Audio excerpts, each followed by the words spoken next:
Oke, sahabat Borneo kembali lagi masih dari Jalan Transport Bagar Sawah Singkawang Timur Indonesia West Borneo dan still with me Adam Pisang.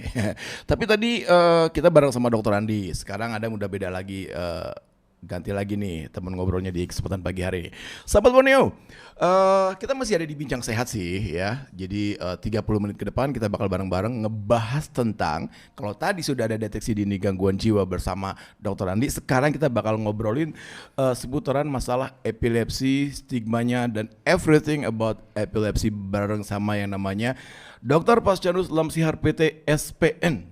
Selamat siang, selamat pagi dok. Ya, selamat pagi Pak. Sehat dok? Iya, sehat. Sehat. Nah, sahabat Borneo, beliau ini Bapak Dr. Pascanus Lamsihar ini, atau saya manggil Dr. Pasca aja ya? Boleh. Boleh ya Pak? Dokter Pasca aja. Dokter Pasca aja ya. Beliau adalah dokter spesialis neurologi atau spesialis saraf. Jadi di Rumah Sakit Jiwa Provinsi Kalimantan Barat. Ini baru ada satu ya dok? Iya, sementara baru ada satu. Sementara Tapi baru mudah-mudahan nanti nambah lagi. Mudah-mudahan nanti nambah lagi. Nah, sahabat Borneo, selama 30 menit ke depan kita bakal ngobrol-ngobrol nih bareng sama Dokter Pasca dan beliau seperti udah ada bilang tadi spesialis neurologi dan atau spesialis saraf. Ini dok, sebenarnya saraf sama gangguan jiwa itu sama apa nggak sih dok? Ya, sebenarnya saraf dengan gangguan jiwa itu berbeda ya Pak ya. Beda ya? Kalau penyakit saraf itu berkaitan terutama pada sistem saraf. Oke. Misalnya saraf di otak ya. Iya. Kelainan saraf di otak seperti penyakit-penyakit lebih ke penyakit fisik ya. Oh. Stroke ya, kemudian misalnya tumor, infeksi otak. Begitu juga ada penyakit saraf tepi juga ya, selain di otak. Ya. Saraf tepi? Iya, gitu. Saraf tepi itu saraf yang misalnya sering kesemutan ya misalnya ya. Oh saya dok kesemutan. Ya, nyeri pinggang ya, nyeri pinggang menjalar itu karena saraf kejepit. Nah itu beda ya. Oh beda ya? Oke. Tapi kalau untuk jiwa ya itu lebih ke psikologis ya. Psikologis. Lebih ke mental ya, perilaku ya. Jadi sebenarnya berbeda, selama ini kan masyarakat menganggap sama ya. Saraf ya, penyakit saraf ya. Padahal ternyata itu beda ya. Padahal beda ya dok beda. Ya? Saraf sama gangguan jiwa itu ternyata beda sahabat Borneo. Oke, dokter Pasca, misalnya kita ngobrolin tentang epilepsi nih dok ya. Epilepsi ini kan kalau misalnya di masyarakat yang banyak kita, ya Adam lah juga pernah nemuin kan stigma-stigma tentang epilepsi itu seperti apa dan kayak gimana epilepsi. Ternyata epilepsi banyak ada yang bilang katanya ini apakah itu penyakit turunan ataukah mungkin orang wanita yang udah pernah kena epilepsi bisa hamil apa enggak gitu kan dok ya. Nah jadi sekarang ada pengen nih dokter ngejelasin dulu sama sahabat-sahabat Borneo semua. Jadi kita manggil pendengar nih pakai sahabat dok. Oh iya, sahabat Borneo. Sahabat ya. Borneo dok. Iya. Nah jadi kita bakal kasih tahu juga buat sahabat-sahabat Borneo semuanya apa itu epilepsi. Silakan Dokter Pasca. Iya, terima kasih. Ya, mungkin pertama saya sedikit menginformasikannya Pak Adam ya. Silakan. Kita dari Persatuan Dokter Spesialis Neurologi Indonesia ada memperingati hari World Epilepsy Day ya. Hari Epilepsi Sedunia yang biasa kita sebut dengan Purple Day. Purple Day. Itu diperingati pada tanggal 26 Maret. Setiap tahun ya, hampir di seluruh negara di dunia termasuk Indonesia itu memperingatinya. Jadi kita juga setiap tahun sebenarnya pada tanggal 26 Maret itu selalu mengadakan acara kegiatannya untuk mengedukasi, menginformasi tentang epilepsi itu sendiri ya. Baik itu bagaimana update terbaru tentang epilepsi serta penanganan pengobatan terbaru yang semakin tahun ini semakin modern ya. Bahkan sampai ada terapi namanya terapi genetik ya. Nah itu, tapi ini sementara masih di luar negeri ya, masih di negara-negara maju. Okay. Nah itu mungkin sedikit ya. Purple Day ya? Purple Day 26 tanggal 26 Maret. Diperingatinya setiap 26 Maret sahabat Borneo. Mungkin Adam juga termasuk salah satunya orang yang nggak tahu ternyata ada Purple Day. Iya, benar sekali. Ya, saya sekaligus juga untuk menginformasikan. Yes, betul dok. Kasih informasi aja dok. Kita ya buat sahabat-sahabat Borneo semuanya mungkin ada yang belum tahu jadi tahu sendiri dengan adanya Bincang Sehat ini. Jadi gimana dok? Kembali lagi ngobrol tentang epilepsi. Epilepsi itu sendiri. Ya, memang selama ini ya mungkin masyarakat sahabat Borneo masih mempercaya ya mitos yang berkembang yang beredar ya tentang epilepsi. Dikatakan bahwa epilepsi ini merupakan suatu penyakit kutukan ya, atau kerasukan, kesurupan. Mungkin ini dikaitkan gejala epilepsi itu kan kejang ya Pak ya. Sepertinya kesannya kayak menakutkan ya, badan kaku seluruh tubuh kan, kemudian kadang berbuih ya dari mulut, kemudian mata kadang mendelik ke atas bahkan melirik ke kita ya. Jadi kesannya, oh ini penyakit apa ini ya? Jadi akhirnya persepsi yang salah tentang epilepsi ini terjadi di masyarakat. Ya, karena persepsi yang salah, pengobatan pun salah ya. Jadinya lebih fokus ke penanganan spiritual dan magis. Padahal epilepsi itu sendiri kita tujuannya adalah untuk menghentikan kejang. Karena setiap terjadi kejang itu terjadi namanya hipoksia otak. Ya, itu artinya terjadi kekurangan oksigen pada jaringan otak. Sedangkan otak itu hanya mampu bertahan selama 4 menit kekurangan oksigen. Otak mampu bertahan 4 menit. Setelah 4 menit itu akan mulai terjadi kerusakan yang permanen. Kalau kurang suplai oksigen ke otak iya, itu? akibat kejang. Oke. Sehingga, nah itu dia. Jadi kita harus benar-benar ya paham tentang epilepsi ini ya. Karena kalau tidak ditangani dengan baik ya, kejangnya tidak terkontrol, akan mempengaruhi kualitas hidup si penderita itu sendiri ya, mempengaruhi intelektualnya, produktivitas sampai ke pekerjaan dan sosial. Nah, sebenarnya mitos-mitos yang beredar tadi ya Pak ya, kesurupan, kutukan, kemudian katanya juga menular ya.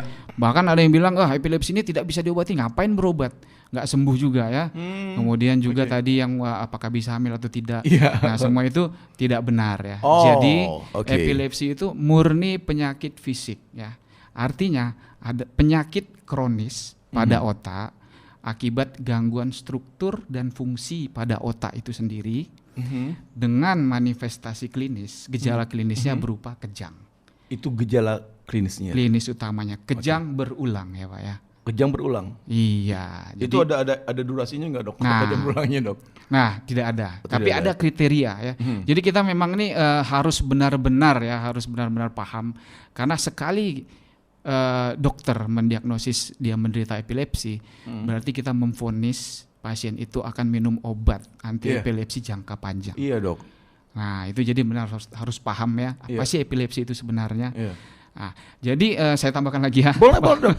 Jadi kejang ya, tidak semua orang kejang itu kita bisa sebut epilepsi. Oh siap. Tidak mungkin yang pertama kejang itu terjadi karena apa sih? Karena terjadi lepas muatan listrik yang abnormal di otak. Yang berlebihan. Nah ini ibaratnya kalau bahasa awam konslet lah ya Pak ya. Konslet. Agak ada konslet di otak. Dikarenakan tadi ya, bisa karena kelainan struktur dan fungsi otak itu sendiri. Nah, sedangkan kalau kita menemukan ya pasien dengan kejang, kita tidak bisa langsung memastikan bahwa ini epilepsi. Oh nggak bisa ya? Nggak bisa. Ada dua penyakit yang terkait kejang. Apa aja dok? Yang pertama kejang akut dan epilepsi itu sendiri. Oh, kejang akut? Iya, kita harus bisa membedakan kejang akut atau biasa kita sebut secara medis acute symptomatic seizure ya. Kejang akut. Cara membedakannya kata kuncinya adalah pada kejang akut itu kejangnya terjadi karena terprovokasi kondisi medis tertentu. Kejangnya terprovokasi oleh kondisi medis tertentu. Kayak gimana tuh maksudnya dok? Misalnya ada kelainan medis metabolik. Ya. Kita kalau secara teori ya, kalau di saraf itu ada cut off nilai batasannya. Misalnya kelainan metabolik seperti kadar gula darah. Kalau secara konsensus di saraf ini, kadar gula darah yang terlalu tinggi ya di atas 450 ya. Atau terlalu rendah di bawah 36 itu beresiko menimbulkan kejang. Ya, ini tapi namanya terprovokasi. Ya kan? Terprovokasi. Berarti begitu juga ada lagi gangguan elektrolit, misal natrium terlalu rendah, kalsium, magnesium terlalu rendah, itu juga bisa menyebabkan kejang. Ya, tapi ini semua kejangnya terprovokasi. Ya, jadi ini lebih ke cenderung masuk ke kejang akut. Kejang akut. Belum bisa kita sebut epilepsi. Nah, kalau pada kejang akut, ya jika kita koreksi, kita perbaiki kelainan metabolik atau kondisi medis tersebut sudah mencapai batas normal atau melewati hari akutnya, biasanya 7 hari ya, biasanya kejang akan hilang sendiri. Tapi kasihan juga dong ngeliat.